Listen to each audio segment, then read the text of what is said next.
संजय राउत जी। आधा घंटा। सर, आज आप बहुत खुश दिख रहे हो, बहुत प्रसन्न भी हो। खुश रहो। मैं खुशी रहता हूं और आपको देखकर और खुश हूं।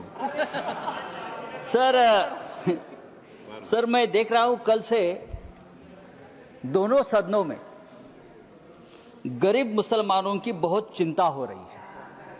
अचानक इतनी चिंता हो रही है कि मुझे डर लगने लगा है, और मुसलमान भी डरे, हिंदू भी डरे हैं कि इतनी चिंता गरीब मुसलमानों की क्यों हो रही है। रिजू जी, मैंने आपका भाषण सुना, फिर गृह मंत्री जी का भाषण सुना। मुसलमानों की इतनी चिंता बैरिस्टर जिन्ना भी नहीं करते थे। बैरिस्टर मोहम्मद अली जिन्ना ने भी कभी इतनी चिंता मुसलमानों की नहीं की थी, वो आप कल से कर रहे हो। मुझे तो लगा कि बैरिस्टर जिन्ना का कब्र से आत्मा उठकर अपने शरीर में घुस गया। ऐसा मत करो। हमें पहले लगता था कि हम सब मिलकर एक हिंदू राष्ट्र बना रहे हैं, लेकिन आपका भाषण ये आपके सब देखकर मुझे लगा आप हिंदू पाकिस्तान बनाने जा रहे हो। ये सर, जिस तरह से ये आपने ये बिल जो आप लेकर आए हैं,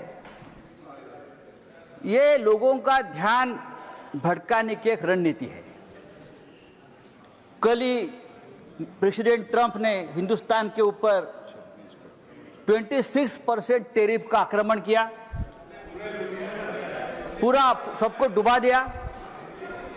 तो ये असली मुद्दा जो है, उसी दिन आपने ये बिल लेकर आए हो, उसी दिन डाइवर्ट करने के लिए, उसी दिन चर्चा होनी चाहिए थी कि ये बिल जो प्रेसिडेंट ने, जो ट्रंप ने जो टैरिफ लगाया, उसे हमारे देश के ऊपर क्या प्रभाव पड़ेगा, हमारी अर्थव्यवस्था गिरेगी, हमारा रुपया गिरकर मर जाएगा। ऐसी बहुत सी बातों का जो ध्यान जनता सोच रही थी, तो आपने ध्यान हटा दिया और हिंदू मुसलमान के मुद्दे पर वापस आपने ध्यान लाकर दिया। जब भी बेरोजगारी, महंगाई, आर्थिक मुद्दे आते हैं, तो आप इस प्रकार के धार्मिक मुद्दे लेकर आते हो और 2 दिन, 4 दिन, 5 दिन चर्चा आप कर लेते हो। सर, गरीब मुसलमानों की बात आप लोग कर रहे हो, करोड़ों गरीब मुसलमानों के हित की बात आप कर रहे हो। आपको मुसलमानों की चिंता कब से होने लगी? या आप ही लोग हैं मुसलमानों को चोर बोलते हो? आप ही लोग हैं मुसलमान आपकी जमीन छीन लेंगे, आपके गले का मंगलसूत्र खींच लेंगे, आपके गाय बैल उठाकर लेके जाएंगे। मुसलमानों के, महाराष्ट्र में मुसलमानों के मटन के दुकान से आप मीट मत खरीद लीजिए, मुसलमान देशद्रोही है, टेररिस्ट है, बटेंगे तो कटेंगे। अभी आप लोग मुसलमानों की संपत्ति की चिंता कर रहे हो, आप लोग मुसलमानों की संपत्ति के रखवाले बने हो। लेकिन मैं आपको बताता हूं भाई साहब, आप मुझे कुछ मत सिखाइए, मैं बहुत पढ़ लिख कर आया हूं यहां, चिंता मत करिए। मैं हिंदुत्व भी पढ़ा हूं और सब कुछ पढ़ा हूं, और आप अभी नए मुल्ला बन गए हो हिंदुत्व के। आप हमें मत सिखाइए, हमारा जन्म हिंदुत्व के काम के लिए हुआ है। कल गृह मंत्री जी का भाषण में सुन रहा था, गृह मंत्री बोल रहे हैं कि हम 2025 के पहले वाली जो मस्जिद, मदरसे, दरगाह को हाथ नहीं लगाएंगे, लेकिन जो रिक्त जमीनें हैं उसे बेचकर गरीब महिलाओं का, मुसलमान महिलाओं का कल्याण करेंगे, उनमें पैसा बांटेंगे। रिक्त जमीनें, तो आखिर आप बेचने खरीदी के बात पर आ गए। जिसका डर था कि जमीन बेचेंगे, जमीन खरीदेंगे, या ये जो आपका मूल उद्देश्य है, बिजनेस, व्यापार, उसके ऊपर आए, आप चुप नहीं बैठेंगे, आप जमीन बेचकर ही रहेंगे। धारावी का जो हो गया है अयोध्या में 13,000 एकड़ जमीन का घोटाला हुआ है। मैं राम मंदिर का नाम नहीं लूंगा। अयोध्या में 13,000 एकड़ जमीन का घोटाला हो गया है।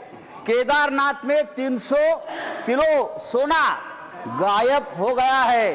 आप हमारे हिंदू धर्म की जमीन का रक्षा नहीं कर पा रहे हो, अभी आप मुसलमानों की जमीन की रक्षा करने की बात कर रहे हो।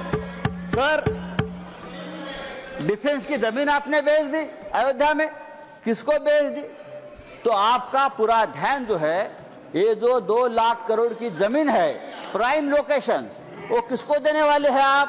या तो खरीदने वाले एक ही है, बेचने वाले भी 2 है, खरीदने वाले भी 1 है। तब अगर आपको जमीन की चिंता है, अगर आपको जमीन की चिंता है, तो हमारे कश्मीर पंडित ही है, अब कश्मीर के हमारे पंडित भाई है, 40,000 कश्मीरी पंडित की अब तक जमीन नहीं मिली है, घर नहीं मिला है। आप उनकी चिंता करो, उनकी घर वापसी नहीं हुई है कश्मीरी पंडितों की, आप उनकी चिंता करो। सर, लद्दाख में चाइना घुसकर हमारे जमीन पर कब्जा कर बैठा है, 40,000 वर्ग किलोमीटर। आप हमारे चाइना के जो कब्जे में जमीन है, आप उसकी चिंता करो। आप हाँ दीजिए, हम रक्षा करेंगे, हमारा देश है। तो ये जो आपने एक बिल लाया है संजय जी, ये जो आपने बिल लाया है, वो आपका उद्देश्य साफ नहीं है। आप वो जमीन का व्यवहार करना चाहते हैं। अभी तो बड़ी बड़ी बातें, मीठी मीठी बातें आप करते हो, लेकिन आप व्यापारी लोग हो। व्यापारी लोग ऐसे ही करते हैं, मीठी मीठी बातें करते हैं और फिर ये सब बेचकर भाग जाते हैं। नीरव मोदी जैसे जो आपके ही लोग हैं, विजय मल्ल्या, मेहुल चोकसी भाई साहब। तो मैं आपको बोल रहा हूँ, ये जो बिल लाया है, thank you Sanjay ji, thank you. ये बिल हमारे समाज के हित में नहीं है, हमारे देश के हित में नहीं है।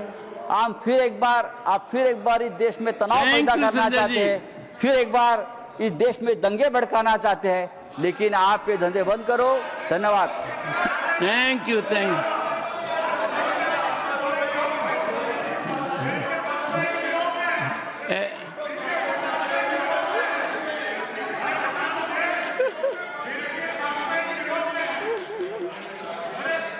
ऐसा है नीरज जी, आप देखिए, संजय बता चुके हैं, उनकी मजबूरी समझिए।